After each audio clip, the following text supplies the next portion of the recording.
হরে কৃষ্ণ কৃষ্ণ কৃষ্ণ কৃষ্ণ হরে হরে হরে রাম রাম রাম হরে হরে। আমাদের পুরুষোত্তম মাসের রবিবারে আমরা এখানে সবাই একত্রিত হয়েছি আপনাদের পছন্দের, আপনাদের রবিবারের অপেক্ষার সেই আনন্দপূর্ণ সময়টি অতিবাহিত করতে এসেছি। আজকে আমাদের টক শো একটা নতুন বিষয় নিয়ে আলোচনা করব ভাবছি। আমাদের বিদগ্ধ পণ্ডিত মহলে রয়েছেন, সবাই আশ্রম জীবনে কাম ক্রোধ লোভ মদ মাৎসর্য সব ষড়রিপু জয়ী বিদগ্ধ একজন 10,000 হাতির পাওয়ার বল সব মহারথী এখানে আছেন। আলোচনা করব আজকের বিষয়। ভগবদ গীতায় ভগবান বলছেন, কি বলে, ত্রিবিধম নরক সেদম দ্বারম নাশন আত্মন। নরকে যাওয়ার 3 দিক থেকে হাই রোড আসছে, 3টা হাই রোড নরকে যাওয়ার। একটা হচ্ছে কাম, ক্রোধ আর লোভ। এই বিষয়ে ভগবদ গীতায় প্রচুর আলোচনা, এবং সেটা প্রত্যেকে লাভ করতে গিয়ে জয় করতে গিয়ে অনেকেই ভালো হোঁচট খেয়েছেন, পাল্টি খেয়েছেন, কেউ বা এটা জয় করতে পেরেছেন। বিভিন্ন দিক থেকে শাস্ত্রীয় আঙ্গিকে শাস্ত্রীয় শ্লোক, শাস্ত্রীয় কাহিনী, বিভিন্ন উপমা, নিজের উপলব্ধি সব জয় করে আমরা আজকে আলোচনা করব ক্রোধ জয় করব কিভাবে, বা ক্রোধ জয় করার পন্থা আমরা আলোচনা করব। আজকে আমাদের টকসের বিষয় আলোচনার বিষয় হচ্ছে ক্রোধ জয় করব কি করে। সেই উপলক্ষে আমাদের স্টুডিওতে রয়েছেন আমাদের সীতাপতি প্রভু। আমাদের এই স্টুডিওতে অনেক পরিচিতি মুখ, অনেকবার তিনি এসেছেন, বিভিন্ন বিষয় নিয়ে আলোচনা করেছেন, এবং আপনাদের বিভিন্ন প্রশ্নেরও তিনি যথাযথ শাস্ত্রীয় ভঙ্গিতে উত্তর দিয়েছেন। তো সীতাপতি বাবু, আপনাকে সুস্বাগতম জানাই আমাদের এই টক শো টিভিতে। আমাদের আজকে রয়েছেন গীতা কোর্সের কর্ণধার, গীতার উপরে বিদগ্ধ পাণ্ডিত্য যিনি লাভ করেছেন এবং কয়েকটা জেলার দায়িত্বে রয়েছেন। আমাদের নদিয়া জেলা, মুর্শিদাবাদ, ওদিকে উত্তরবঙ্গে যদি এগিয়ে যান বেশ কয়েকটি জেলা মিলে ওনার গীতা প্রচারের বিশেষ শিকড় গেড়েছেন উনি। হ্যাঁ, খ্যাতিও রয়েছে অনেক জায়গায়। গীতা পাঠচক্র, গীতা ক্লাব, গীতা সংঘ তিনি গড়ে তুলেছেন। হাজার হাজার মানুষ তার গীতা প্রচারের সঙ্গে তাকে সহযোগ দিচ্ছেন। কয়েকদিন আগে প্রায় 1,500 মতো ভক্ত এসেছিলেন মায়াপুরে। তাদের একটা সম্মেলন হয়ে গেল, সেতে আমাকেও ইনভাইট করেছিলেন। তো সেই গীতার বিদগ্ধ পণ্ডিত, এর আগেও উনি স্টুডিওতে এসেছেন, আমাদের সুকীর্তি নিতাই প্রভু। আপনাকে আমাদের মায়াপুর টিভি এবং টকস স্টুডিওতে আপনাকে সুস্বাগতম জানাই। আপনার আগমন আমরা খুব আনন্দিত, গর্বিত। আমাদের যে নতুন অতিথি আমরা নিয়ে এসেছি, আমাদের নামহট্ট যে প্রায় 200 জন ব্রহ্মচারী আছেন, তার ভিতরে খুব পরিচিতি এবং খুব স্বনামধন্য শাস্ত্রীয় বিদগ্ধ পণ্ডিত শ্রীপাদ আকর্ষক নিমাই দাস ব্রহ্মচারী। তিনি একজন নৈষ্ঠিক ব্রহ্মচারী, এবং সেই সঙ্গে আমাদের মায়াপুর ইনস্টিটিউট যে সমস্ত কোর্স চলছে, তিনি একজন সেই কোর্সের ধারাবাহিক শিক্ষার্থী বলতে পারেন। একটার পর একটা কোর্স করে চলেছেন, এবং তিনি বিশেষ করে আমাদের মেদিনীপুর জেলায় একজন সহকারী প্রচারক হিসাবেও আমাদের ভাগবত কীর্তন প্রভুর সঙ্গে তিনি পরিভ্রমণ করেন, গ্রন্থ বিতরণ করেন, এবং বড় একজন আমাদের ইস্কনের স্বনামধন্য বক্তা হিসাবে তার একটা পরিচিতি রয়েছে বিভিন্ন শাস্ত্রের আঙ্গিকে। তার কাছ থেকেও আমরা শুনে নেব আমার এই রাগটা কি করে নিয়ন্ত্রণ করব। আমি জানি না আপনাদের রাগ আছে কিনা। রাগ থাকলে না হয় নিয়ন্ত্রণ করুন, যদি রাগ না থাকে তাহলে কি হবে। যাই হোক, আশা করি সবার কাছে খুব মুখরোচক না হলেও শ্রুতিগোচর হয়ে উঠবে আজকে আমাদের আলোচনা। তো আলোচনার বিষয়বস্তু ক্রোধ বা রাগ নিয়ন্ত্রণ করব কিভাবে। তো সবাইকে সুস্বাগতম জানাই। আমি প্রথমে আমাদের নতুন অতিথি আকর্ষক নিমাই প্রভুর কাছে জিজ্ঞেস করব যে এই ক্রোধের যে প্রয়োগ, কোথাও লেখা আছে ক্রোধকে নিয়ন্ত্রণ করতে, যেরকম ভগবদ্গীতাতে নরকস্যেদম দ্বারম। দ্বারম মানে একদম হাই রোড। নরকে যাওয়ার হাই রোড হচ্ছে তিনটে: কাম, ক্রোধ, লোভ। ক্রোধ একটা যে আমাকে নরকের পথে নিয়ে যাবে। আবার কোথাও লেখা আছে না, ক্রোধকে ভগবানের সেবায় লাগানোও যায়। তা আমি তো মাঝে মাঝে বিভ্রান্ত, ক্রোধ সংযম করব না কারোর উপরে ক্রোধ দিয়ে বাড়ি মারবো, আমি তো বুঝতেই পারি না। তা আপনার কাছে শুনতে চাই এই শাস্ত্রের এরকম দ্বিধাদ্বন্দ্ব বিষয়গুলো, ক্রোধ নিয়ন্ত্রণ করতে হবে না ক্রোধ ভগবানের সেবায় লাগাতে হবে, আপনি কি বলবেন? প্রকৃতপক্ষে ক্রোধকে জোর করে নিয়ন্ত্রণ করা যায় না। যেমন কাম, ক্রোধ এইগুলো আমাদের জড় শরীরে রয়েছে। তো এগুলোকে জোর করে কখনো নিয়ন্ত্রণ করা যায় না। তবে এগুলিকে এর গতিপথকে পরিবর্তন করা যায়। আমরা দেখেছি অনেক ক্ষেত্রে যে জোর করে নিয়ন্ত্রণ করতে গিয়ে অনেকে তাদের পতন হয়ে গেছে। ধৈর্যের বাহাত ভেঙে হ্যাঁ, ফেলেছে। সেই যেমন বিশ্বামিত্র মুনির ক্ষেত্রে দেখা যায় ক্রোধের দ্বারা তিনি ভস্মীভূত করেছেন মেনকা না রম্ভাকে। রম্ভা তার কাছে এসেছিলেন, কিন্তু তিনি ক্রোধে তাকে ভস্মীভূত করেছিলেন। কিন্তু এভাবে তার পরাজয়, এটা একটা তার মানে আরেকটা কথা এখানে অধঃপতন। দাঁড়াচ্ছে, সাধু মহাত্মারা ক্রোধ সংযম করেননি, ক্রোধ তাদের আবার আমি শুনেছি মুনি ঋষিরা কোনো কিছু দুর্বাসা মুনি কোনো কিছু হলেই একদম ক্রোধ একদম জ্বলে ওঠে, একদম অভিশাপ টভিশাপ দিয়ে 6 লাভ। তারে ক্রোধ সংযম না, আপনি বলছেন যে প্রয়োগ করতে হবে, রাইট? গতিবিধি পরিবর্তন করতে গতিবিধি পরিবর্তন করতে হবে। যেমন আমরা ভক্তদের ক্ষেত্রেও দেখতে পাই যে তারা ক্রোধকে জোর করে নিয়ন্ত্রণ করেনি। ভক্ত স্বাভাবিকভাবেই সবকিছুকে ভগবত সেবায় নিয়ন্ত্রণ করে। তার মাধ্যমে অটোমেটিকভাবেই সবকিছু নিয়ন্ত্রিত হয়ে যায়। যেমন অর্জুনের ক্ষেত্রেও আমরা দেখি, কারণ সাধারণত বলা হয় ভক্তরা ক্রোধ করবে না, হিংসা করবে না। কিন্তু অন্য দিক থেকে দেখা যাচ্ছে কৃষ্ণ অর্জুনকে বলছে, তুমি হিংসা করো, ক্রোধ করো, যুদ্ধ করো। কিন্তু সেক্ষেত্রে অর্জুন ভগবানের প্রসন্নতা বিধানের জন্য তার ক্রোধকে প্রয়োগ করেছিলেন। তার ফলে এইভাবে এমনকি চৈতন্য মহাপ্রভু স্বয়ং ভগবান ভক্তরূপে এসেছেন, তিনিও তার ক্রোধকে প্রয়োগ করেছেন। জগাই মাধাইকে তিনি সুদর্শন চক্রের দ্বারা তাকে নিহত করতে চেয়েছিলেন। কিন্তু এভাবে দেখা যায় যে ক্রোধের গতিপথ পরিবর্তন করা হয়েছে। ক্রোধকে জোর করে নিয়ন্ত্রণ করতে গিয়ে মুনি ঋষিরাও পতন হয়ে গেছে, ক্রোধকে নিয়ন্ত্রণ করতে পারেনি। কিন্তু ভক্তরা সবসময় কি করে, সব জিনিসটাকে কাম কৃষ্ণ করবার পণে ক্রোধ ভক্ত দেশি জনে।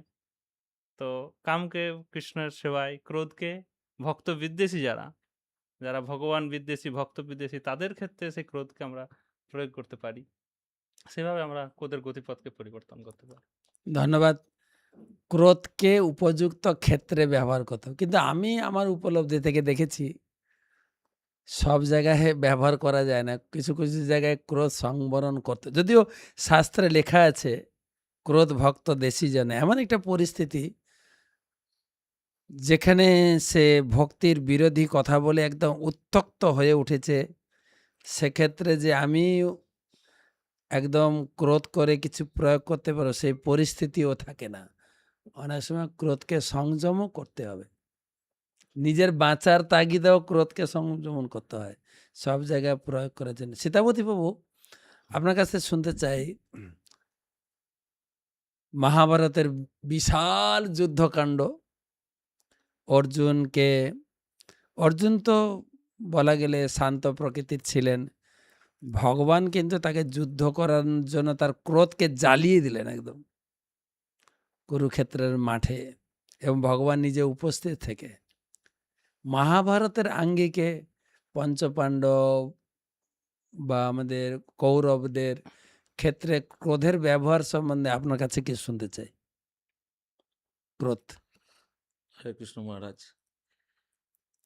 তো আজকে সুন্দর একটা বিষয় নিয়ে আলোচনা হচ্ছে, যেটা সাধারণভাবে বিশেষ করে প্রত্যেকটা ভক্তদের এ বিষয়ে সংযত থাকা উচিত। আপনি যে প্রশ্ন করলেন যে মহাভারতের দিক দিয়ে, তো যখন কুরুক্ষেত্রের যুদ্ধ হবে, শুরুতে অর্জুন একদম পুরো নার্ভাস, কারণ আমার বিপক্ষে সব আত্মীয় স্বজন, বন্ধু বান্ধব, গুরুবর্গ সব রয়েছে, তাদের প্রতি কিভাবে আমি ক্রোধ করতে পারি না। তো এই জন্য তিনি পুরো নার্ভাস হয়ে গেছেন, একদম যুদ্ধ করবেন না এরকম সিদ্ধান্ত। কিন্তু ভগবানের ইচ্ছায়, ভগবান চাইছেন এদেরকে নিধন করতে হবে। তো সেরকমভাবে আমরা দেখতে পাচ্ছি, যদি তেমন ব্যক্তি হন যাদেরকে নিধন করা উচিত বা তাদেরকে সংহার করতে হবে, সুতরাং তাদের প্রতি ক্রোধ করতে হবে। আর ক্রোধ না করলে তখন ওই যুদ্ধের যে বিষয়টা, যুদ্ধ করতে গেলে ক্রোধ ছাড়া কাউকে আক্রমণ করা যায় না, আমেজ আসে না, আমেজ আসবে না। তো ক্রোধ না হলে, ওর প্রতি কারোর প্রতি ক্রোধ না হলে তো যুদ্ধ হবে না। তো ভগবান নিজেই কিন্তু ক্রোধ করতে বলছেন, ক্রোধ করো, কিন্তু সব ক্ষেত্রে আবার ক্রোধ করা যাবে না। যেখানে যেখানে প্রয়োজন সেরকম স্থানে এই ক্রোধকে প্রয়োগ করতে হবে। তো এ সম্বন্ধে মহারাজ, আপনি যেহেতু মহাভারতের কথা তুললেন, তো মহাভারত থেকে আমি একটা দেখছিলাম, যে এখানে এই মহাভারতের বনপর্বে রয়েছে দ্রৌপদীর ক্ষোভ এবং আক্ষেপ করছিল খুব, দুটোই। তো যুধিষ্ঠির মহারাজ এই ক্ষমা এবং ক্রোধের মাহাত্ম্য নিয়ে এই উপদেশমূলক কিছু কথা মহাভারতে বলেছেন। তো সেটা কি একটু বলবো মহারাজ? বলুন। তো সেখানে বলছেন যে যুধিষ্ঠির মহারাজ বলছেন, ক্রোধ সম পাপ দেবী না আছে সংসারে, প্রত্যক্ষ গুণহ সুনহ ক্রোধ যত পাপ ধরে।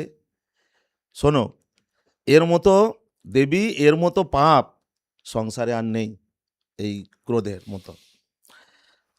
গুরু লঘু জ্ঞান নাহি থাকে ক্রোধ কালে, অবক্তব্য কথা লোক ক্রোধ হইলে বলে।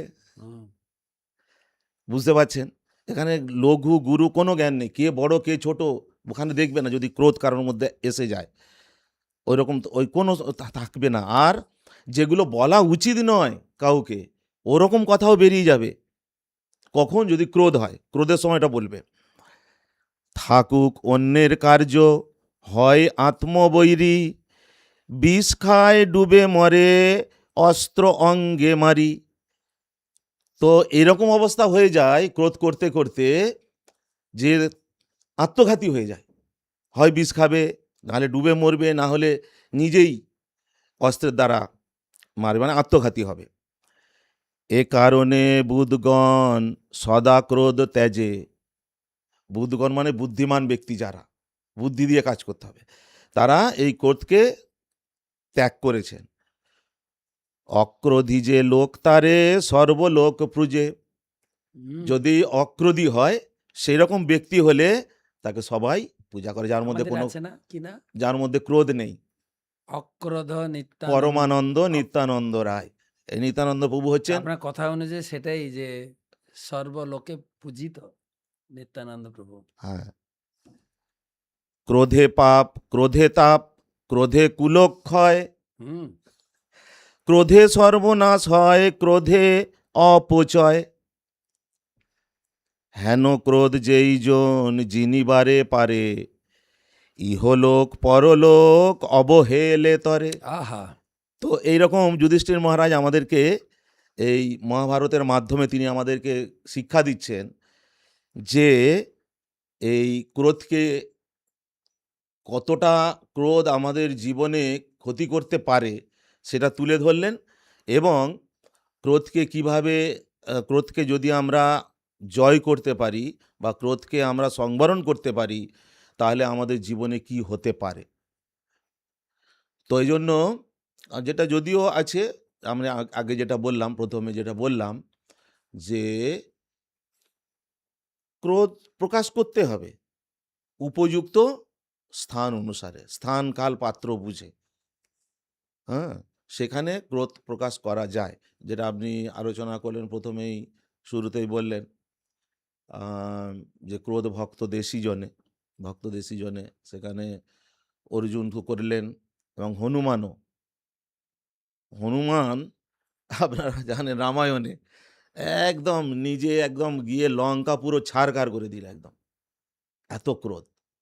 হ্যাঁ, তো এই জন্য ক্রোধ যে একেবারে পূর্ণরূপে সংবরণ, তবে আমাদের যেটা বলা যায় যে ক্রোধ ভক্ত দেশী জনে, ঠিক আছে, ভক্ত দেশী, সেখানে আমি ক্রোধ করব, কিন্তু আমাকে বুঝতে হবে স্থানটা কি আছে। যেখানে গেলাম, হ্যাঁ আপনি এই বলছেন ওনার সম্বন্ধে, যদিও আমাদের এরকম আছে যে ভক্ত নিন্দা শ্রবণ করা উচিত নয়, ভগবানের নিন্দা শ্রবণ করা উচিত নয়, ওখানে তো ক্রোধ আসবেই, উচিত নয়, সেখানে ক্রোধ এসে যাবে, কিন্তু সেই ক্রোধের ব্যবহারটা কেমন করতে হবে সেটাও কিন্তু আমাদেরকে বিচার করে চলতে হবে। আমি দেখেছি এরকম। পঞ্চ পাণ্ডবের মধ্যে কৌতুক করে, অনেকে জিজ্ঞাসা করে পঞ্চ পাণ্ডবের মধ্যে ভগবান কৃষ্ণের প্রিয় কে ছিলেন। কেউ বলছে না অর্জুন সঙ্গে সঙ্গে ছিলেন, কেউ বলছে না ভীম হচ্ছে ভগবানের সব থেকে প্রিয়। যে কেন না, অর্জুনের ভিতরে এই যুদ্ধ করার ক্রোধ জাগাতে 18 অধ্যায় গীতা শোনাতে হলো, তারপরেও জমেনি। অর্জুন লাস্টে বললেন যে নষ্টম স্মৃতির্লব্ধা তৎপ্রসাদাৎ মায়াচ্যুত, তারপরে কতস্মি গতস্মি স্থিত সন্দেহ করিষ্যে বচনন্ত। করিষ্যে বচন বচন। ঠিক আছে কৃষ্ণ, তুমি বলছো যে যুদ্ধ করতে হবে, আমি করব, রাজি হলেন। যুদ্ধ জমছিল না, তখন ভগবান পাণ্ডব পক্ষের দুটো উইকেট ফেললেন, একটা হচ্ছে অভিমন্যু আর এটা হচ্ছে ঘটোৎকচ। তখনই দুজনে একদম জেগেছে, বিশেষ করে অর্জুন জেগে উঠলেন। কিন্তু ভীমের ক্ষেত্রে দেখা যায় ও সবসময় একদম হাজার পাওয়ার ক্রোধে সবসময় থাকতো। একটু উস্কানি দিলে "এই, ওর সঙ্গে যুদ্ধ করতে হবে", তাই নাকি রেডি সব। রেডি সবসময়। কিছু কিছু ক্ষেত্রে দেখা গেছে ভীমই ভগবানের খুব প্রিয়। প্রিয় ছিলেন, এই অর্থে যেহেতু সবসময় একটু গরম থাকতেন। তো সেই অনুযায়ী আপনার কথাটা সত্য যে ক্রোধ ভক্ত দেশী জনে সব জায়গায় ক্রোধকে ব্যবহার করার বিষয়ে হুঁশিয়ারি থাকতে হবে, নাহলে সারা ওখানকার প্রত্যেকটা লোকের মার আপনার উপরেই পড়বে, আর বাদ যাবে না কেউ। তো সেই জন্য কিছু কিছু ক্ষেত্রে ক্রোধ সংবরণ, কিছু কিছু ক্ষেত্রে ক্রোধকে ব্যবহার করা যায়। যেরকম সে নারদ মুনি একটা সে অজগর সাপকে দীক্ষা দিয়েছিলেন, তুমি ক্রোধ ত্যাগ করবে। দীক্ষা দেওয়ার পরে কিছুদিন পরে নারদ মুনি দেখতে এসছেন যে আমার শিষ্য অজগর সাপটা কোথায় গেল, তখন এসে দেখছে, বলছে গুরুদেব আমার অবস্থা খারাপ। কেন মেরেছে। না, এখানকার বাচ্চারা আমাকে নিয়ে যা খেলাধুলা করে, টানাটানি করে, মানে লাঞ্চ। তখন নারদ মুনি বললেন না, ক্রোধ থাকবে না কিন্তু ফোঁস ছাড়া যাবে না, মাঝে মাঝে একটু ফুসফাস করো, তাহলে ভয়ে তোমার কাছে আসবে। তো বিভিন্ন কথা আমাদের শোনা যাচ্ছেন। আমাদের আমাদের ধন্যবাদ সীতাপতি বাবু, আমাদের গীতার বিদগ্ধ পণ্ডিত। ভগবান কৃষ্ণ গীতার আঙ্গিকে আপনি একটু বলেন তো সুখীদিন দেব বাবু, ভগবানের গাড়িটা কোন দিকে যাচ্ছে? বেশিরভাগ ক্রোধ সংযমের দিকে তিনি শিক্ষা দিয়েছেন, যে ভগবান কৃষ্ণকে পেতে গেলে ভগবত গীতার মূল শিক্ষাটা কি? ক্রোধ সংযম করব, ক্রোধ ব্যবহার করব, কোনটা? হরে কৃষ্ণ মহারাজ। তো এটা সুন্দর প্রশ্ন একটা। এটা অর্জুনেরও প্রশ্ন ছিল এরকম আসলে, যে অনেক সময় আমরা যেটা করতে চাই না, প্রভু বলছিলেন শ্লোকের মাধ্যমে যে ক্রোধ করলে হিতাহাত জ্ঞান থাকছে না। তো সেই ক্ষেত্রে ক্রোধটা কোথা থেকে উৎপন্ন হয় ওই বিষয়টা আগে যদি আমরা জানতে পারি, আচ্ছা, মানে গোড়া খুঁজতে হবে। গোড়া খুঁজতে হবে। তো সেই ক্ষেত্রে তখন আমরা ক্রোধকে সম্বরণ করতে পারবো, বা যেটা মানে আলোচনা এটা চলছে। খানিকটাই হোমিওপ্যাথি চিকিৎসার মতো, রাইট? হ্যাঁ, অ্যালোপ্যাথিক চিকিৎসা সঙ্গে সঙ্গে ধামা চাপা দিয়ে দাও। আর হোমিওপ্যাথি চিকিৎসা হচ্ছে গোড়া থেকে ওর গোড়া মূল। থেকে, কোথা থেকে রোগটা তৈরি হলো। কোথা বলুন বলুন। তো একটা যেহেতু প্রসঙ্গ আসছে, আমাদের একটা গীতা কোর্সের একটা প্রশ্ন আছে। যেরকম এখানে ক্ষত্রিয়ের কথা হচ্ছিল, তো অর্জুনকে হত্যা করতে বলা হচ্ছে। তো অর্জুন, আপনি বললেন ক্রোধ না জন্মালে হত্যা করবে কি করে? তো এখন আমাদের গীতা কোর্সের প্রশ্নটা হচ্ছে, হত্যা করা সবসময়ের জন্য পাপ, সত্য না মিথ্যা? তো সাধারণত হত্যা করা পাপ, সবসময়ের জন্য পাপ নয়। হুম।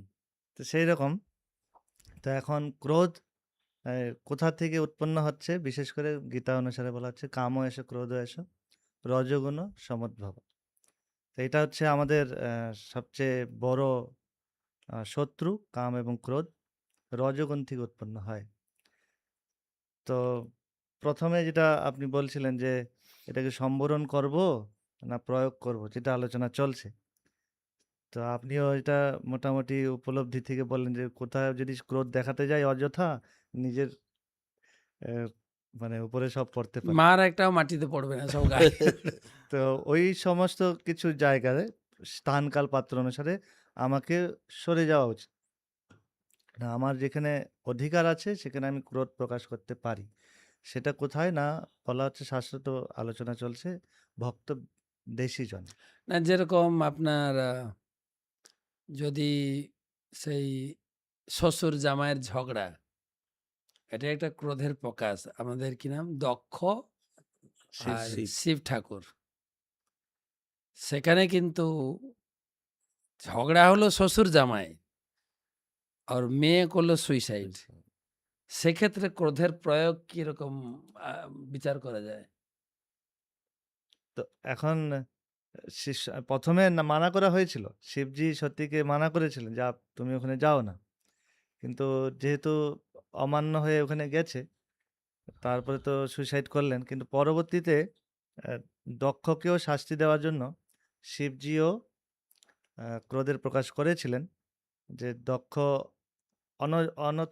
অযথা মানে অহংকারী হচ্ছে, তো এখানে শাস্তি দেওয়া প্রয়োজন। সেই ক্ষেত্রে শিবজি তার জটা থেকে বীরভদ্রকে না, আমি যেটা বলছি যে সতী কিন্তু পিতার সামনে তিনি ক্রোধকে প্রয়োগ না করে নিজেকে জ্বালিয়ে দিয়েছেন। নিজেকে জ্বালিয়েছেন। কেন, সেখানে তার অধিকার ছিল না যে বাবার উপরে, যদিও বৈষ্ণব নিন্দা হচ্ছে, বিষ্ণু বৈষ্ণবের নিন্দা ভক্ত সহ্য করবে না, তথাপি পার্বতী কিন্তু, যেটা আপনি বলেন না, স্থান কাল পাত্র, এটা করেননি কিন্তু।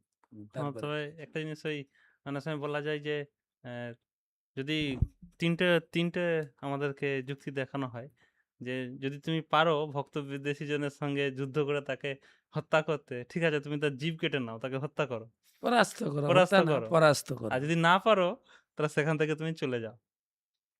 তো যদি আমি পারছি না, আর না হলে নিজে সুসাইড করো, তাহলে হয়তো আমরা তাকে হত্যাও করতে পারবো না, নিজেও আত্মহত্যা করতে পারবো না। তাই সে স্থান পরিত্যাগ করাটাই বুদ্ধিমানের কাজ। হুম। আমার একটা উপলব্ধি শুনছিলাম, সাধারণত আপনারা বেশি বুক ডিস্ট্রিবিউশন করেন, তো গ্রন্থ প্রচার করতে গেলে অনেক সময় অনেক গালাগালি দেয়।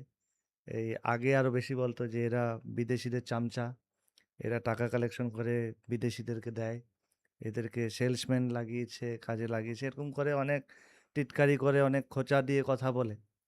তো এক প্রভু, উনি উপলব্ধি বলছিলেন, একটা স্কুলে গেছেন, তো এমনভাবে উনাকে মানে সবাই ধরেছে, প্রচুর উনাকে ক্রোধান্বিত করার চেষ্টা করেছে। তো ওনারা দেখছিলেন এর প্রকৃত সাধু নাকি রেগে যায়। তো পরবর্তীতে ওই প্রভু, উনি কিছুই বলেননি, চুপচাপ ছিলেন, যা বলেছেন। তো ঠিক আছে, আপনারা ক্রোধ প্রকাশ করছেন, তা আপনারা এই গ্রন্থ পড়ুন, আমাদেরই শাস্ত্র গীতা ভাগবত, তারপরে তো দেখুন। তো এরকম নম্র ভদ্রভাবে বলাতে স্কুলে 20 জন না 25 জন ছিলেন, 25 জনেই ভাগবত সেট নিয়েছিলেন। জয়। মানে এ ক্রোধ সংবরণ করার সম্বরণ করলে লাভ আছে। লাভ আছে। এটা একটা প্রমাণ। আচ্ছা। তখন ওনারা খুব প্রশংসা করেছেন যে, "আপনি প্রকৃত সাধু। আপনাকে আমরা সত্যিকারই রাগানোর চেষ্টা করছিলাম। তো আপনি রাগেননি। তো গ্রন্থ দিন।" জয়। আমি আম একটা কাহিনী পড়ছিলাম। বুদ্ধদেব একটা রাজবাড়িতে এসেছিলেন। একটা পথিক আসলেন। অনেক লোক আসছেন, দর্শন করছেন, প্রণাম করছেন।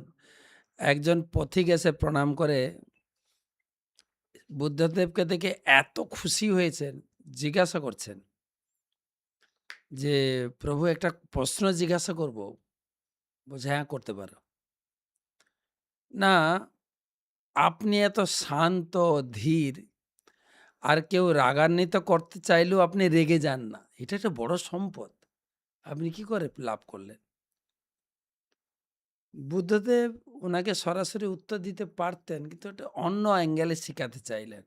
"এই, বেশি তর্ক-টর্ক করো না তো। তোমার কপালে লেখা আছে আগামী ৭ দিনের মাথায় মারা যাবে।" ও আসলেও হাসি খুশিতে একটা প্রশ্ন জিজ্ঞাসা করতে। ওকে এমন বলে দিল, ও বেচারা তো ওখানেই যেন মারা গেল। মাথা নিচু করে বুদ্ধদেবকে প্রণাম করে যাচ্ছেন এবং সারা সপ্তাহ সবার সঙ্গে খুব সৌম্য ব্যবহার। "দাদা, আমি তোমার সঙ্গে অনেক তর্ক-বিতর্কে মাঝে, মাঝে জড়িয়ে গেছি। আমাকে ক্ষমা করো।" সবার কাছে গিয়ে ৭ দিনের মাথায় এসছেন। বুদ্ধদেবকে প্রণাম করে বলছেন, "প্রভু, আজকে আমার লাস্ট দিন। আপনি আমাকে আশীর্বাদ করুন যেন আমার ভালো গতি হয়।" বুদ্ধদেব বলছেন, "তুমি বসো, একটু বসো। বলো তো তোমার ৭ দিন কেমন কাটলো?" বলছে, "প্রভু, খুব ভালো কেটেছে। আমি কারো সঙ্গে ঝগড়া করিনি। খুব শান্তভাবে কাটিয়েছি। ৭ দিন আমার খুব ভালো কেটেছে।" তখন বুদ্ধদেব বলছেন, "নিশ্চয়ই তুমি তোমার প্রশ্নের উত্তর পেয়ে গেছো, তাই না? তুমি আমাকে প্রশ্ন করেছিলে যে, এত শান্ত ধীর স্বভাব আপনার, কেউ রাগান্বিত করতে চাইলেও আপনি রেগে যান না। এই সম্পদটা আপনি কি করে লাভ করলেন?" আমি যদি সেদিন সরাসরি উত্তর দিতাম, তুমি হয়তো শুনে যেতে, কিন্তু উপলব্ধি করতে না। তাই তুমি উপলব্ধি করেছ। আসলে একটা জিনিস আছে কি, ক্রোধটা সংযম কি প্রয়োগ, এটা তো একটা ব্যাপার আছে। কিন্তু এই যে একটা সম্পদ লাভ করতে, প্রথম কথা হচ্ছে প্রয়োগের আগে সংযম করতে হবে। সংযমের অভ্যাসটা খুব জরুরি। প্রয়োগ কোনো, কোনো ক্ষেত্রে হতে পারে। কিন্তু সংযমটা সব ক্ষেত্রে লাগবে। সংযম সব জায়গায় কাজে লাগবে। প্রয়োগ কচিত হনুমান প্রয়োগ করেছেন। কিন্তু আবার কিছু, কিছু লোক প্রয়োগ করেছেন যেটা বিপরীত কাজ হয়েছে। শৃঙ্গি মুনির কাহিনী পণ্ডিত একটু বলেন। আমাদের শৃঙ্গি কি না অভিশাপ দিয়ে বসলেন পরীক্ষিত মহারাজের ক্ষেত্রে। হ্যাঁ, পরীক্ষিত মহারাজের যখন দেখলেন যে পরীক্ষিত মহারাজ তার পিতা শমীক ঋষির গলায় একটা মৃত সর্প জড়িয়ে দিয়েছিলেন। কারণ রাজা মৃগয়ায় গিয়েছিলেন, অত্যন্ত তৃষ্ণার্ত ছিলেন। তো স্বাভাবিকভাবে এই ঋষির আশ্রমে গিয়ে তিনি একটু জল প্রার্থনা করেছিলেন। কিন্তু যেহেতু শমীক ঋষি একদম ধ্যানস্থ অবস্থায় ছিলেন, তাই তিনি রাজা যে তার গৃহেতে এসেছেন, কুটিরে এসেছেন, আশ্রমে এসেছেন, সেটা উনি বুঝতে পারেননি। তো কিন্তু রাজা কি করেছেন, ক্রুদ্ধ হয়ে একটি সর্প তার গলায় পরিয়ে দিয়েছেন। তো তার পরিবর্তে আমরা দেখতে পাই যে তার পুত্র শৃঙ্গি তাকে অভিশাপ দিয়ে দিয়েছেন যে, যে কুলাঙ্গার মর্যাদা লঙ্ঘন করে আমার পিতার অবমাননা করেছেন, তক্ষক সর্প সপ্তম দিনে তার মৃত্যু হবে। এক্ষেত্রে দুজন ব্রাহ্মণ, কিন্তু পিতা পুত্র। একজন শান্ত, একজন ক্রোধী। ক্রোধী। ক্রোধের প্রতিফলনটা মুখ থেকে বেরিয়েও গেল, অভিশাপ দিচ্ছি। যেটা শমীক ঋষি, রাইট? পিতা হচ্ছে হুম। পিতার শ্রমিক ঋষি। শমীক ঋষি, কিন্তু এটা ব্রাহ্মণ গুণ বলে স্বীকার করলেন না। বলছে, না, এটা তোমার উচিত হয়নি। এটা ব্রাহ্মণ গুণের বিপরীত, পরিপন্থী নয়। কিন্তু গুণ আরেকটা জিনিস লক্ষ্য করা যায়, হতে পারে শৃঙ্গিমুনি অত্যন্ত ক্রোধান্বিত হলেন, মুখ থেকে কিছু ভাষা বেরিয়ে গেল, অভিশাপের ভাষা। কিন্তু এক্ষেত্রে পরিণামটা কিন্তু লাভ হয়েছে। আমরা ভাগবত পেয়েছি। এই ক্রোধের পরিণাম হয়তো পরীক্ষিত মহারাজের জীবনে হয়তো কিছু দেখা যেতে পারে যে তিনি সেই পরিবারে ব্রহ্ম অভিশাপ, কিন্তু হতে পারে ভগবানের প্ল্যান সেই ব্রহ্ম অভিশাপ নিয়ে সারা জগতের জন্য একটা বড় আশীর্বাদ স্বরূপ ভাগবতম পেয়ে গেলাম আমরা। এটা অন্যভাবে একটা শিক্ষা গ্রহণ করা যেতে পারে। যেমন অপরিণত অবস্থায় যদি কেউ অনেক গুণ লাভ করে, তাহলে সেটা তার পতনের কারণ হয়। একটা ম্যাচিওরিটি লাগে। যেমন শ্রমিক ঋষির ম্যাচুরিটি ছিল। ওর জন্য তিনি কিন্তু কোনো রিঅ্যাকশন করেনি। কিন্তু এখানে তার পুত্র শৃঙ্গী, মানে ব্রাহ্মণ বালক, যেহেতু তার পরিণত বয়স নয়, তিনি তার ব্রাহ্মণত্ব গুণের গর্বে গর্বিত। তার আমি দেখাবো আমার ব্রহ্মতেজ, দেখো আমি কিরকম ব্রাহ্মণ। মানে এর অপপ্রয়োগ। অপপ্রয়োগ হয়ে যায়। সেজন্য একটা পরিণত বয়সের একটা বিষয় থাকে। যেটা এটা মহারাজ গুরুত্বপূর্ণ। আলোচনা করছেন যে ক্রোধের প্রয়োগ করা যেতে পারে ভক্ত দেশী জনে। তা আমরা সত্যিকারের আমরা কি করে সব জায়গায় জাজ করবো যে উনি ভক্ত বিদ্বেষী কিনা? সব ক্ষেত্রে নাও হতে পারে। আমার ক্ষেত্রে হতে পারে। এরকম অনেক ক্ষেত্রে ব্যক্তিগত আমাকে অপমান করছে মানে আমি নিজেকে ভক্ত মনে করলাম। তা আমাকে অপমান করবে তাই আমি ক্রোধ প্রকাশ করব। এটা নিজের ক্ষেত্রে আমাদেরকে সহনশীলতা দেখানো উচিত। অন্যের ক্ষেত্রে আমরা কিছু, কিছু ক্ষেত্রে সেটাও ম্যাচুরিটি, যেটা প্রভু বললেন, ম্যাচুরিটি লাগবে ক্রোধ প্রকাশ করতে। সেক্ষেত্রে এটা বলা যায় আমাদের সীতাবতী প্রভু যে তার মানে যেটা আমাদের আকর্ষক নামে প্রভু বললেন, ইম্যাচিউরিটি, যে একটা ম্যাচুরিটি লাগে, পরিণতি লাগে। সেক্ষেত্রে আমরা দেখি না, আমরা যখন নতুন ভক্ত এসেছিলাম মায়াপুরে, এনডিপিতে শেখানো হয়েছে যে প্রাথমিক পর্যায়ে এই ক্রোধের বেগটাকে তুমি সংযম করো। সেখানে কিন্তু প্রয়োগ লেখে নাই। যদিও প্রভুপাদ লিখেছেন যে ক্রোধকে ভগবানের সেবায় লাগাতে গিয়েও প্রয়োগ করা যায়। কি শ্লোকটা যেন? বাচ বেগম। মনস্য এটা ক্রোধ। রূপ গোস্বামী পাদকে দিয়ে একদম প্রথম মহাপ্রভু শ্লোক। প্রথম শ্লোকে উপদেশামৃতের প্রথম শ্লোকে সেখানে দিচ্ছে যে আমাদের শরীরে 6টা মূল বেগ আছে। সেই 6টা বেগের মধ্যে হচ্ছে প্রথম হচ্ছে বাচ বেগম। বাচ বেগম মনস ক্রোধ বেগম, জিহবা বেগম উদর উপস্থ বেগম। সেখানে কিন্তু রূপ গোস্বামী পাদ বলছেন এতান বেগান যে বিষয়িত ধীর। এখানে সংযমের কথা বলছে। যে ব্যক্তি এই 6টা বেগকে কন্ট্রোল করতে পারে, দমন করতে পারবে, ওই সারা বিশ্বকে তিনি জয় করতে পারেন। সারা বিশ্বকে কোনো ব্যক্তি তার কাছ থেকে কোনো উদ্বেগ পাবে না। তো এক্ষেত্রে আমরা যেটা দেখতে পাচ্ছি যে ক্রোধকে সংবরণ করা কতটা গুরুত্বপূর্ণ, কতটা দরকার। রূপ গোস্বামী পাদ আমাদেরকে এই জন্য প্রথমেই ভক্তি জীবনের উপদেশেই প্রথমেই আমাদের শিক্ষা দিচ্ছেন যে এই 6টা বেগকে অবশ্যই দমন করা উচিত। কিন্তু এই প্রয়োগের ব্যাপার বলাও হচ্ছে যে আপনি একদম প্রথমেই শুরুতে বলেছিলেন যে এটাকে আমরা দমন করব না প্রয়োগ করব। কিন্তু আমাদের দমন অবশ্যই করতে হবে। আর এটা তো হয়, প্রভু বললেন গীতায় যেটা দিয়ে কাম হয়েছো ক্রোধ হয়েছো রজগুণ সমুদ্ভব। ওখানে আমরা দেখছি প্রভুপাদ লিখছেন এক জায়গায় যে কামটা আসে রজগুণ থেকে আর ক্রোধ আসে তমগুণ থেকে। ক্রোধ আসে তমগুণ থেকে। এখন এই কোনো কিছু আমরা যখন আশা করছি সেটা যখন আমার পূর্ণ হচ্ছে না, তখন কিন্তু ক্রোধের উদয় হচ্ছে পাবার আশায়। যে কোনো একটা জিনিস আমার ইচ্ছা ওটা আমি লাভ করতে পারি, যেন ওটা আমার যেন হয়, কিন্তু যখন ওইখানে বাধার সৃষ্টি হচ্ছে তখনই ক্রোধের ওটা তো উৎপত্তি ওই হচ্ছে। শ্লোকটা নাকি? ধ্যায় তো ধ্যায়ত বিশ্রাম বিষয়ান বিষয়ান পুংস পুংস সঙ্গস্তেষু উপজায়তে সংঘাত সংজায়তে কাম কাম ক্রামাৎ ক্রোধ ক্রোধবি জায়তে। তো এই জন্য আমাদের ভক্তি জীবনের জন্য বিশেষ করে যদি আমরা পর্যালোচনা করি দেখি, যেহেতু রূপ গোস্বামী পাদকে দিয়ে মহাপ্রভু এই শিক্ষাগুলো আমাদেরকে দিয়েছেন, তো আমাদের ক্ষেত্রে কিন্তু এই ক্রোধকে সংবরণ করতে হবে।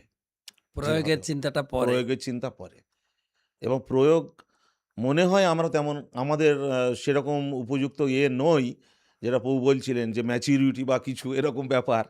তো আমরা সেরকম নই যে আমি ক্রোধ প্রয়োগ করতে পারবো। নিজেকে সংযত হয়ে ক্রোধকে দমন করে নিজেকে সেইভাবে তৈরি করতে হবে। কারণ এটা একেবারে আমাদের নরকের দ্বার বলা হয়েছে। High road. হাই রোড, আপনি বললেন আবার হাই রোড, মানে ছোটখাটো রোড নয়। তো হাই রোডে আমাদের নিয়ে যাবে একদম পুরো নরকের দিকে। সুতরাং এটাকে সংযত করতেই হবে যেভাবে হোক। তো সুকিতবাবু, আপনি রোগ নির্ণয় করেছেন এই ক্রোধ উৎপন্ন হচ্ছে, বা সীতাপতি প্রভুও বললেন তমগুণ থেকে, তমগুণ রজগুণ মেল তমগুণ। কিন্তু ক্রোধ সংযম বা ক্রোধকে বশীভূত করার মেডিসিন তো দেননি এখনো। শুধু আপনি রোগ নির্ণয় করলেন যে ক্রোধটা কোথা থেকে আসে, কোথা থেকে উৎপন্ন হয়। তো মেডিসিন লাগবে তো। ক্রোধ সংবরণের কি টিপস ভগবান দিয়েছে? মূলত আহার, আহারের উপরে যেটা শ্লোক আলোচনা চলছে, কাম এসো ক্রোধ এসো রজগুণ সমুদ্ভব মহাশূন্য মহাপাপমা বিদ্ধিয়ানম ইহ বৈরিণম। তো এটা শত্রু। তো আহার যদি আমরা ঠিক না করি, যেরকম প্রভু আরেকটা শ্লোক উপদেশ আমি থেকে বললেন যে বাচ বেগম মনস ক্রোধ বেগম জিভা বেগম। এই আহারের উপরে আমাদের যদি সংযত না হই, তাহলে রজগুণ বৃদ্ধি পাবে এবং তারপরে কাম ক্রোধ এগুলো বৃদ্ধি পেতে থাকবে। তো আহার শুদ্ধি চিত্তশুদ্ধি। তো আহার আমরা গীতা অনুসারে রাজসিক আহার, সাত্ত্বিক আহার, তামসিক আহার সব বর্ণনা রয়েছে। তো সেইগুলো যদি আমরা মেনে চলি, আহারটা যদি ঠিক করি, তাহলে আমরা একটা ক্রোধকে সংবরণ করার মতন আমাদের, যেরকম আমরা উগ্র যদি খাবার খাই, আমাদের স্বাভাবিক উগ্র ভাব আমাদের আসবে। তো এই জন্য মানে মুনি ঋষিরা, গুণের খাবারের একটা এই যে পুরুষোত্তম ব্রত আপনি ভক্তরা করছেন, তো এখানে আহারকে বিশেষ করে সংযত করা হচ্ছে। এটা একটা আহার সংযম, ইন্দ্রিয় সংযম। ওকে, কিন্তু আরেকটা জায়গায় ভগবান বলছেন যে উম, যে মামচ অব্যভিচারেণ ভক্তি যোগেন সেবতে। ভগবানের প্রতি অহেতুকি ভক্তি যাচন করতে করতেও ক্রোধ সংযমের একটা, ক্রোধটা একটা কি বলে চিরশত্রু নাকি? আমার একটা উপলব্ধি মনে পড়ছে। বলেন বলেন বলেন, শোনান। আহ, আমি জাস্ট মানে ভক্তি জীবনে আসার পরে, ব্রহ্মচারী জীবনে আসার পরে, তো একবার কলকাতা যাচ্ছিলাম ট্রেনে। তো স্বাভাবিক এরকম আহ, ট্রেনে অনেকেই সাধু দেখলে অনেকেই কিছু বলতে থাকে। তা আমার সঙ্গে একজন সিনিয়র প্রভু ছিলেন, আমি চুপচাপ যেরকম জব করে যাচ্ছি কলকাতায়। তো একটা মাতাল লোক উঠেছে, আমার সঙ্গেই বসেছে ট্রেনের সিটের মধ্যে, আর আবোল তাবোল বলে যাচ্ছে। শেষে আমাকে নিয়ে বলা শুরু করেছে, আমাকে গালি দিচ্ছে যে এই সাধু, ভণ্ড সাধু, এই সাধু। তো গীতা পড়েছি, ভক্ত সঙ্গে আছি, তো ক্রোধ সংবরণ করতে হবে, কিন্তু গুণের প্রভাবে আমাকে গালি দিচ্ছে, আমি ছেড়ে দেই। কিন্তু আবার ভক্ত বেশও পড়েছি, ভক্ত হয়েছি। আগের জীবন অনেকের অনেক রকম থাকে। তো এখন ভক্ত বেশে কি করে সেই ক্রোধ প্রকাশ করি? তখন প্রচুর ক্রোধ আমার ভিতরে উৎপন্ন হচ্ছিল, যেন এরকম আমাকে গালি দিচ্ছে, ছাড়বো না তোমাকেও। কিন্তু আবার এই যে সংযত হওয়ার জন্য জব করছিলাম সুন্দরভাবে। তো লাস্ট যখন স্টেশন থেকে নামবো, তো তখন তাকে তো একটা কিছু, মানে ক্রোধটাকে তো প্রকাশ করতে হবে, কিছু প্রকাশ। তো এখন অ্যাকশন হয়নি, তো মুখে লাস্টে বললাম যে আমার কাছে কিন্তু এমন মন্ত্র আছে, আপনার নেশা সরিয়ে দিব। তো তখন লোক লোকগুলো হাসছিল, সাইডের লোকগুলো, এবং ওনাকেও একটু চুপচাপ করেছে। ওর রোগটাও লেগে যাচ্ছিল, হ্যাঁ দিয়ে যান মন্ত্র দিয়ে যান। তো আমি পরে বিচার করলাম, যদি আমি সাধুর বেশে আছি, ওনার সঙ্গে যদি কিছু একটা অ্যাকশন কিছু করতাম, এটা আমার জন্য, সোসাইটির জন্য, ভক্ত সমাজের জন্য ভালো হতো না। তো এটা একটা উপলব্ধি হয়েছে যে ক্রোধটাকে অবশ্যই সংযত, আর ভক্তি জীবনে ভক্ত সঙ্গে থাকার ফলে এটা সংযম করা সম্ভব হয়েছে। এক প্রভু ছিলেন আমার সঙ্গে সম্ভব। সঙ্গের প্রভাবে একটু একটু ছিটেফোঁটা আসছে। ভালো। আমাদের আকর্ষণীয় মায়াপুর কিছু উপলব্ধি। তো আমি যেহেতু উপদেশামৃত শ্লোকই আলোচনা হচ্ছে, তো যেখানে বেগের কথা বলা হচ্ছে, কিন্তু মূললি এই উপদেশামৃত গ্রন্থে ৩টি বেগ কথা বলা যায়। একটা বাচবেগ, মনোবেগ আর দেহের বেগ। বাচবেগ একটা, মনোবেগ ২টা, আর দেহের বেগ ৩টা, উদর উপস্থ, জিহ্বা উদর উপস্থ, টোটাল ৬টা। তো এই মনর বেগ হচ্ছে ২টা, সেটা একটা হচ্ছে অবিরোধ প্রীতি আর বিরোধযুক্ত ক্রোধ। তো প্রথম যেটা হচ্ছে অবিরোধ প্রীতি, মানে সাধারণত আমরা ইন্দ্রিয় সুখ ভোগ করতে চাই। ক্রোধ আমরা কাদের উপর প্রকাশ করি? এটা হচ্ছে বিষয়। আমরা সাধারণত ইন্দ্রিয় সুখ ভোগ করতে চাই, আবার আমার ভোগে যারা সহযোগিতা করছে তাদের সঙ্গে বন্ধুত্ব ভাব। আমি ইন্দ্রিয় সুখ ভোগ করতে চাই, আর যারা আমার সেই ইন্দ্রিয় সুখ ভোগে সহযোগিতা করছে তাদের সঙ্গে বন্ধুত্ব। আর যারা আমার ইন্দ্রিয় সুখ ভোগে বাধা দিচ্ছে তাদের প্রতি বিরোধযুক্ত ক্রোধ। বাধা দিচ্ছে তাদের প্রতি আমাদের ক্রোধ আসে। তো এটা তো কিভাবে নিয়ন্ত্রণ করা যায়?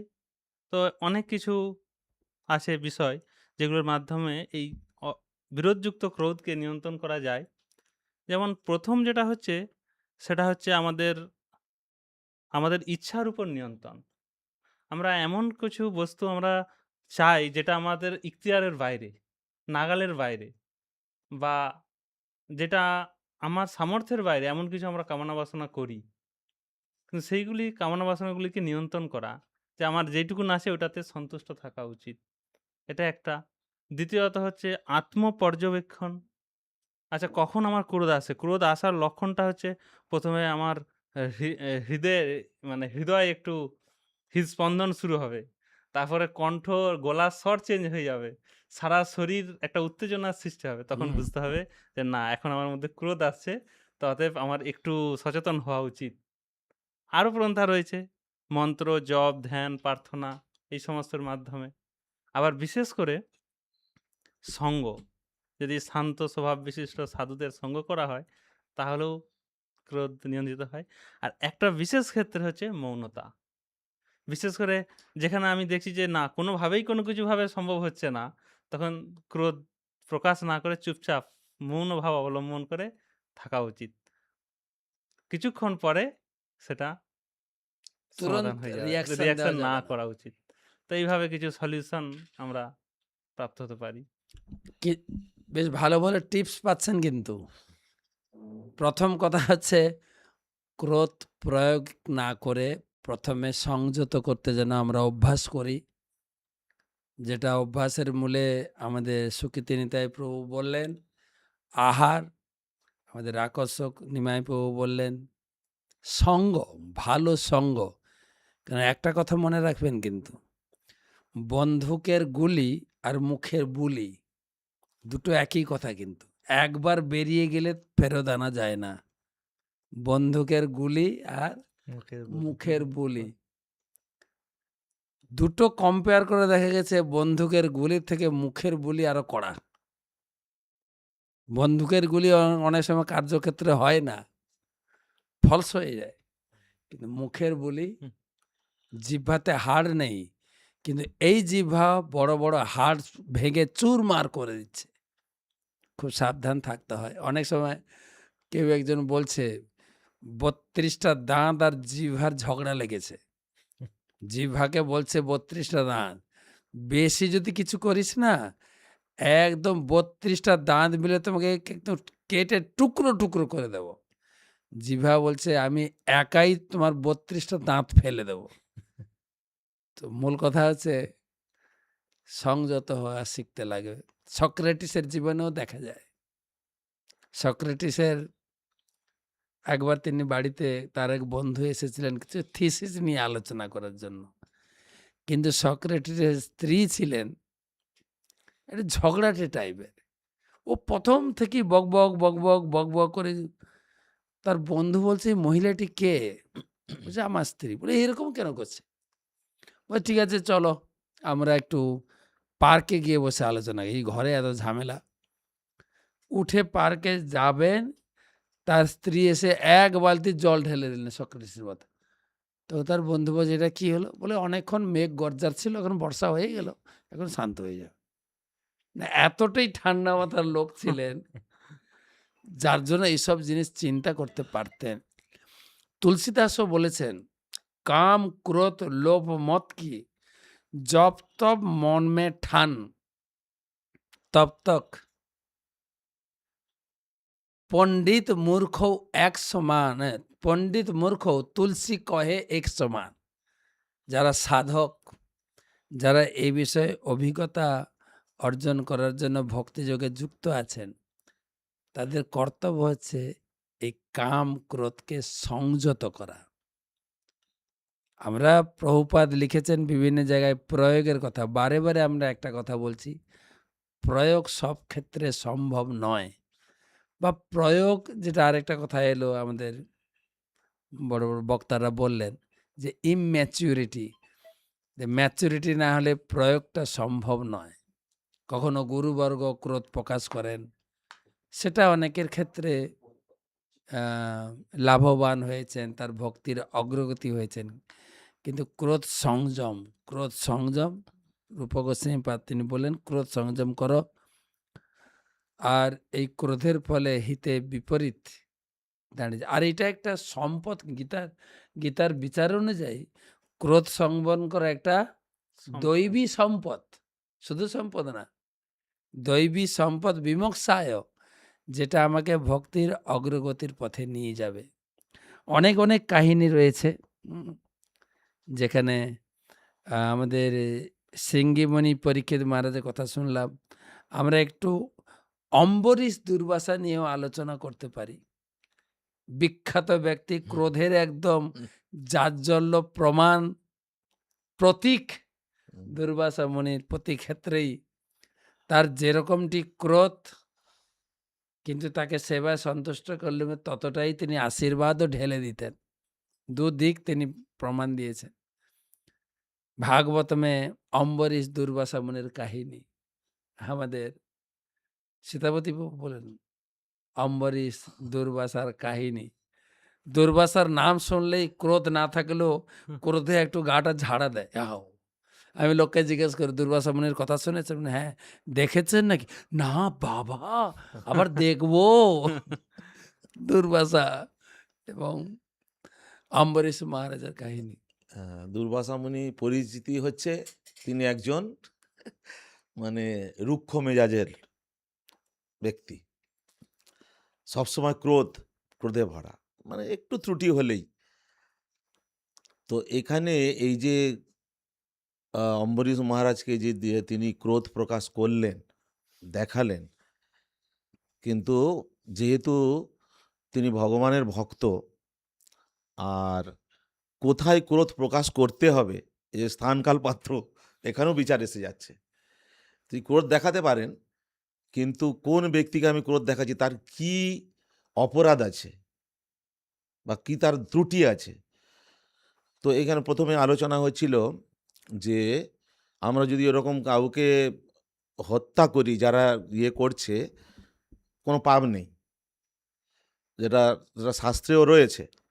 কেউ যদি জমি বা জায়গা দখল করে, পরস্ত্রী হরণ করে, তারপরে এরকম আরো আছে, ঘরে আগুন লাগায়, ঘরে আগুন লাগায় ইত্যাদি, তো তাহলে সেটাতে পাপ হয় না। কিন্তু যদিও এরকম আছে পাপ হয় না, কিন্তু আমার কি অধিকার আছে সেরকমভাবে তাকে হত্যা করা বা মারা? তো এখানে অম্বরীশ মহারাজকে দুর্বাসা মুনি অভিশাপ দিচ্ছে যে আমার আগে তুমি কি করে গ্রহণ করতে পারো? একজন ব্রাহ্মণ মানুষ, অতিথি তোমার, তো আমাকে কিছু না দিয়ে তুমি গ্রহণ করে নিলে, এটা তো হতে পারে না। তো এক্ষেত্রে দেখা যাচ্ছে যে সামান্য একটু ত্রুটি, এমন কিছু নয়, সেটাকে ঠিক করে নিতেই পারতেন।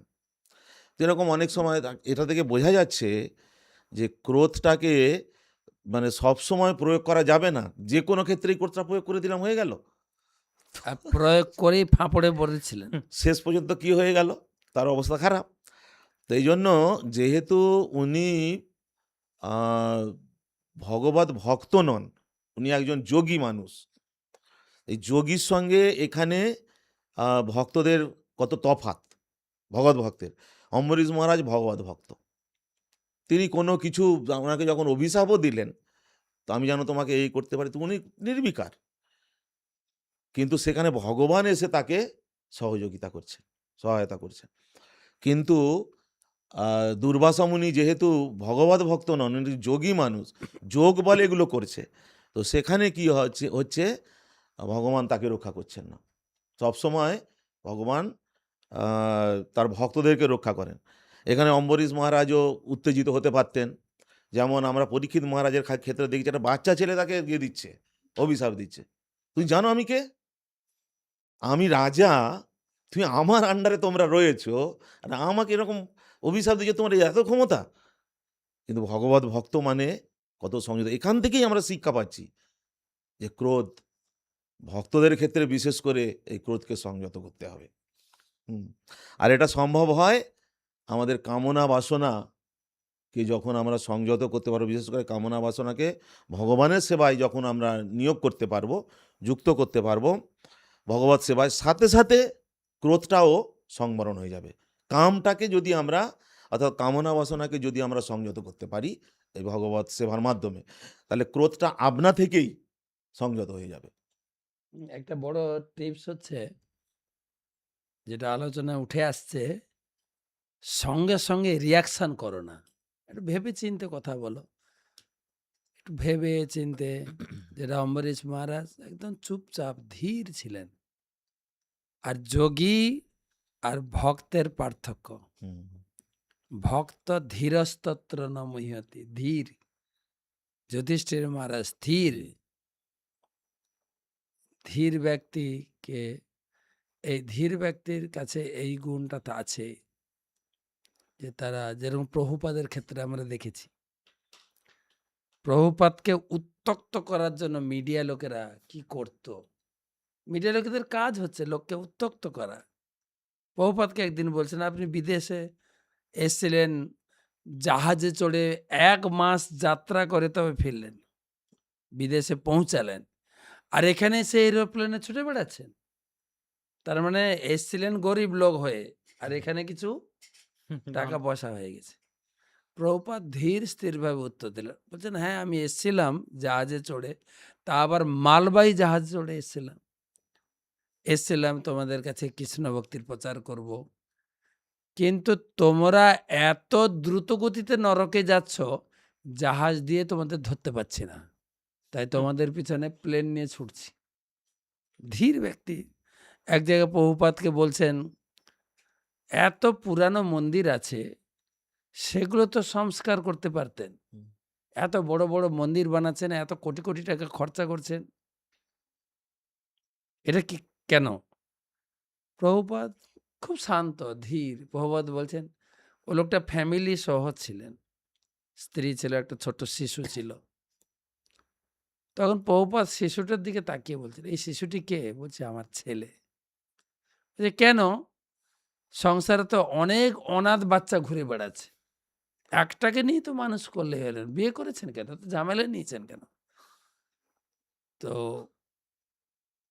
ঠিক সেইভাবে যেরকম আপনি নিজের মতো সন্তান গড়ে তুলেছেন, ভক্ত চায় তার নিজের মতো মন্দির বানিয়ে ভগবান পুজো, এটা ধীর স্থির গুণটা লাভ হয়। ভগবদ্গীতায় ভগবান একটা সমাধান দিয়েছেন, অনেকগুলো পয়েন্ট এসছে যে আপনাকে মৌনতা থাকতে হবে, হঠাৎ কোনো কিছু পরিপ্রেক্ষিতে রিয়াকশান করবেন না, এটা একটা পন্থা। সংযম, আহার সংযম, এবং সেই সঙ্গে একটা বড় জিনিস আসছে, অহেতুকি অপ্রতিহতা ভক্তি।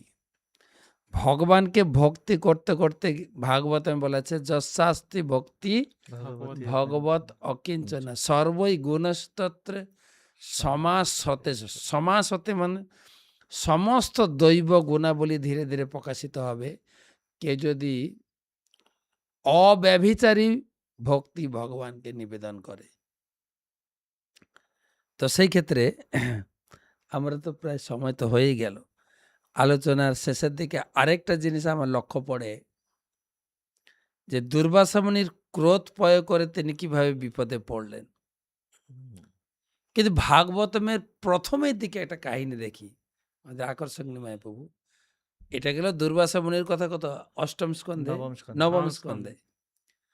কিন্তু যদি প্রথম স্কন্ধে আসেন শুরুতে কিভাবে এই ক্রোধের একদম বিপরীত গুণ হচ্ছে ক্ষমা, ক্ষমা গুণ। ক্ষমা গুণ। ক্ষমা আর ক্রোধ দুটো একদম সম্পূর্ণ উল্টো। দুটো মেরু, বিপরীত মেরু। চুম্বকে যেরকম নর্থ পোল সাউথ পোলে দুটো বিপরীত মেরু। একদম শুরুতে ভাগবতমের শুরুতে সুত গোস্বামী বা ব্যাসদেব যেভাবে সেটিং করলেন দ্রৌপদীর ক্ষেত্রে, ওখানে দুটো জিনিস দেখা যায়। দ্রৌপদীর পঞ্চপুত্র মারা গেছে এবং খুনিকেও ধরা গেছে, যে মেরেছে। এখানে আমরা দেখি এখন যে নতুন সরকার এসছে, সে কবয় অভয়া মারা গেছে, অভয় আর ফিরেও আসবে না। তখন যা বিচার হয়েছে হয়েছে, ওটাকে নিয়ে ঘাঁটাঘাঁটিও চলছে। অভয়ের সঠিক বিচার চাই। ডাক্তার হয়নি, ডাক্তার হতে যাচ্ছিল, রাইট?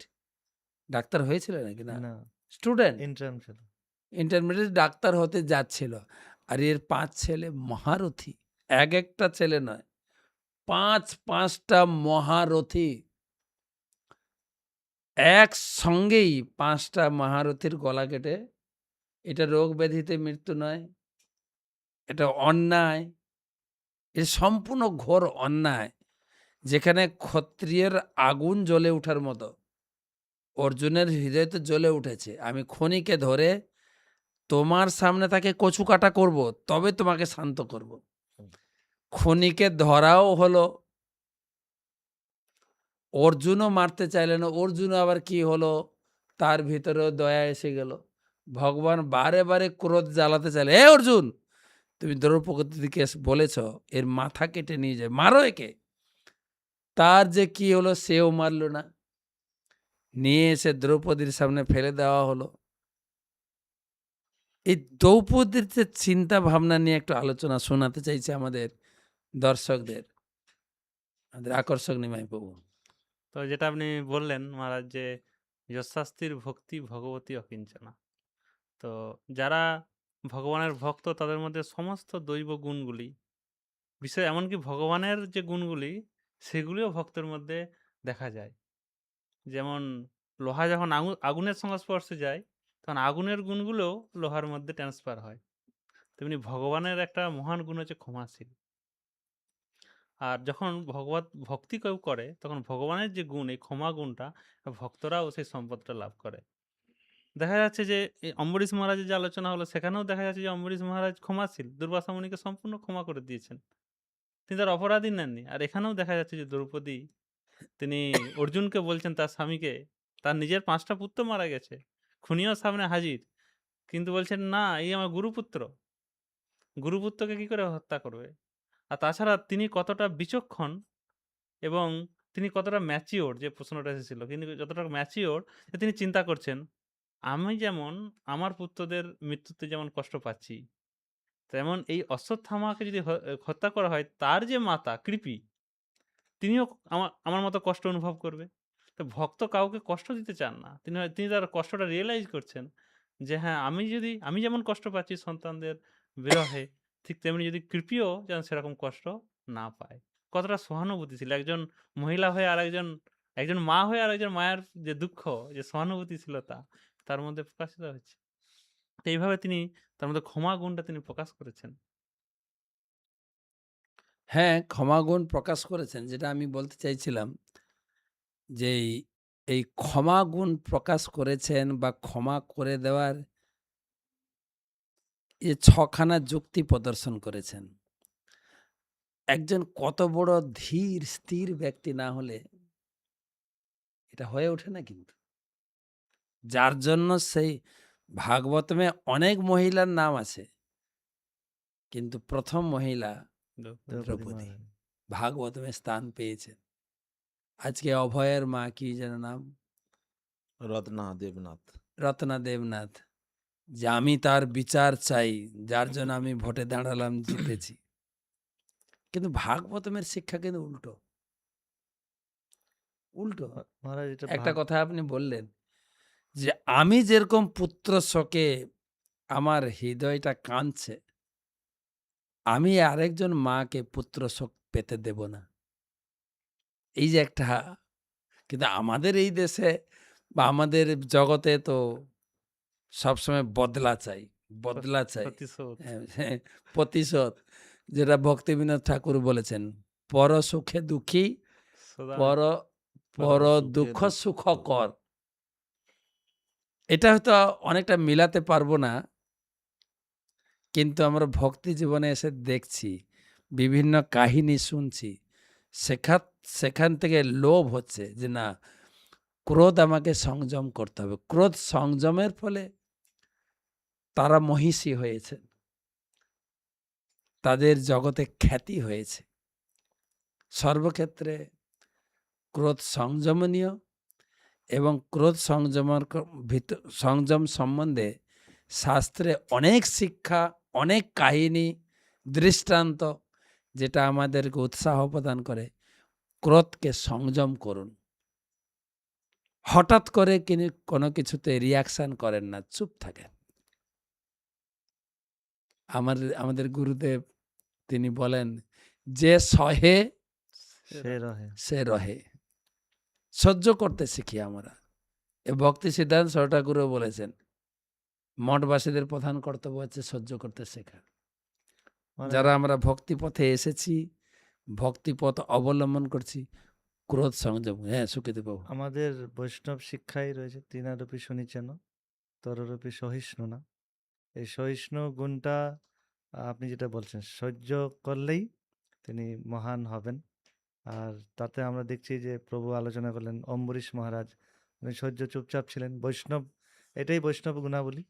নিত্যানন্দ প্রভুকে আঘাত করার পরেও উনি সহ্য করেছেন, যদিও মহাপ্রভু ওনাকে দণ্ড দিতে চেয়েছেন, কিন্তু নিত্যানন্দ প্রভু সহ্য করেছেন। তো নিত্যানন্দ প্রভু, এই অক্রুদ্ধ পরমানন্দ আলোচনা হলো। হরিদাস ঠাকুর, ওনার পিছনে অনেক অন্যায় অত্যাচার হয়েছে। তো যেহেতু আমরা বৈষ্ণব সমাজে রয়েছি, চৈতন্য মহাপ্রভুর অনুগামী, তো সেই হিসাবে এই তৃণাদপি শুনিছেন তররিপ সহিষ্ণু না। তো সহিষ্ণু গুণটা তো আমরা অবশ্যই তৃণাদেবী সুনিচন শ্লোকের উপাসক। পাস। সহ্য আমরা না চাইলেও বিভিন্ন পরিস্থিতি আমাদেরকে সহ্য করায়, বিভিন্ন পরিস্থিতি আমাদের ক্রোধে শান্ত থাকতে শেখাচ্ছে, রাইট?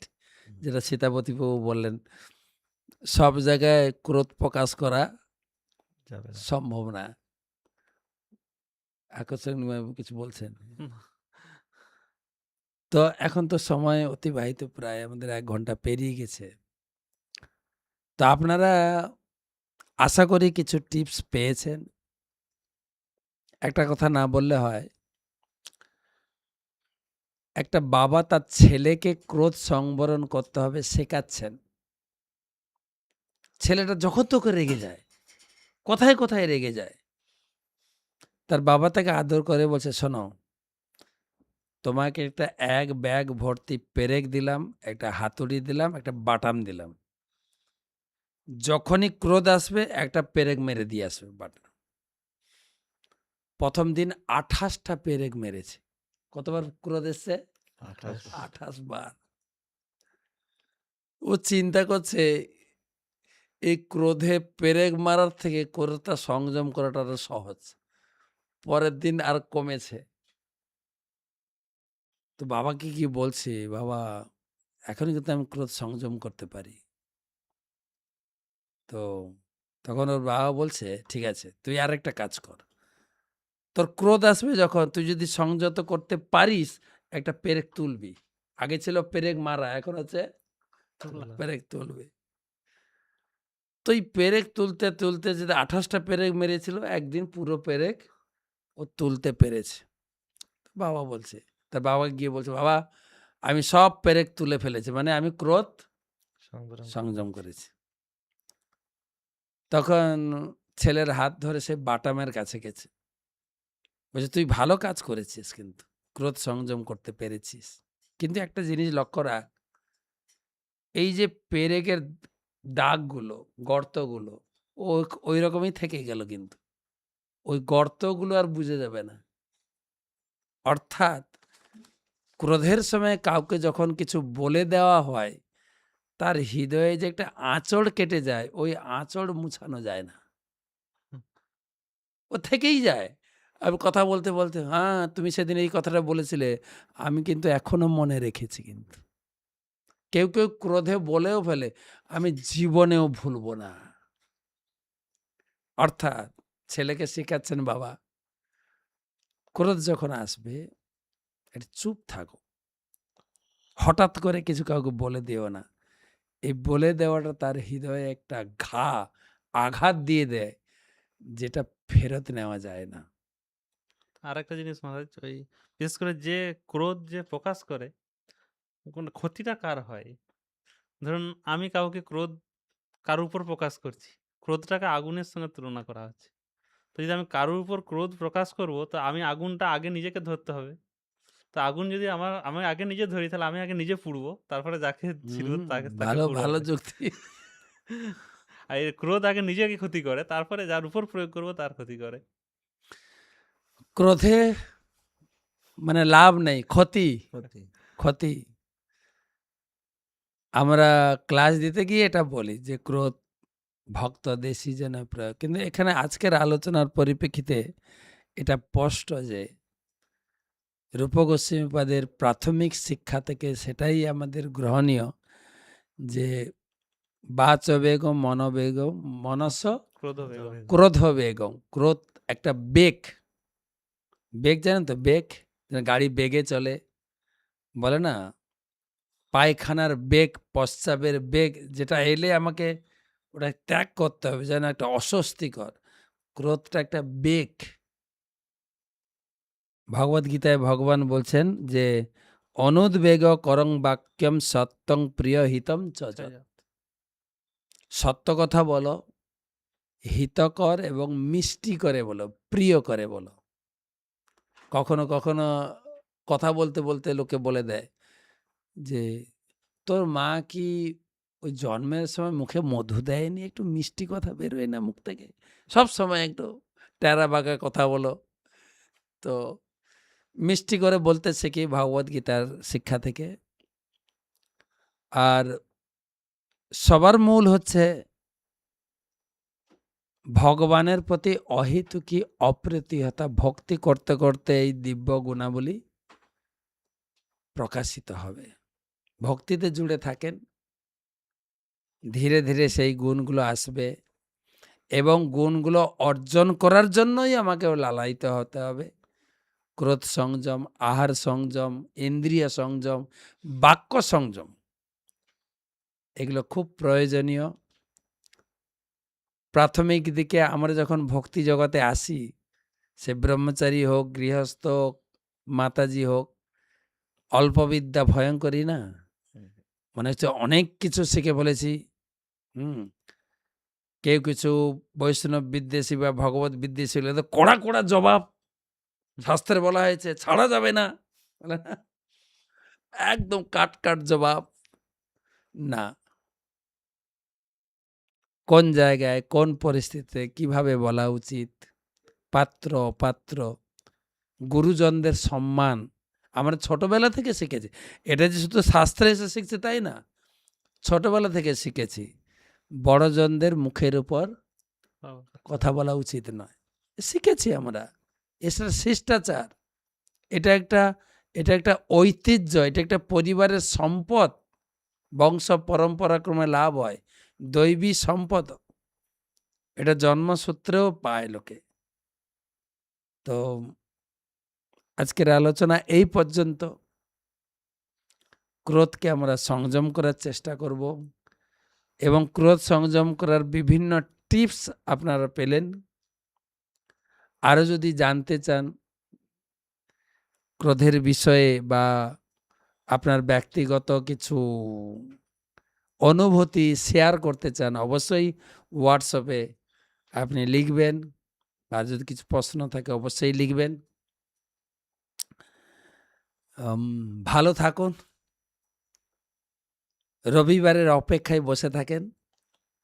আবার সামনের রবিবার কি শুনতে চান সেটাও আপনার হোয়াটসঅ্যাপে আপনি লিখে পাঠান। আপনাদের প্রশ্ন, আমাদের উত্তর, শাস্ত্রের আঙ্গিকে প্র্যাকটিক্যাল এবং যুক্তিযুক্ত জবাব। ভালো থাকবেন। হরে কৃষ্ণ, হরে কৃষ্ণ, কৃষ্ণ কৃষ্ণ, হরে হরে, হরে রাম, হরে রাম, রাম রাম, হরে হরে।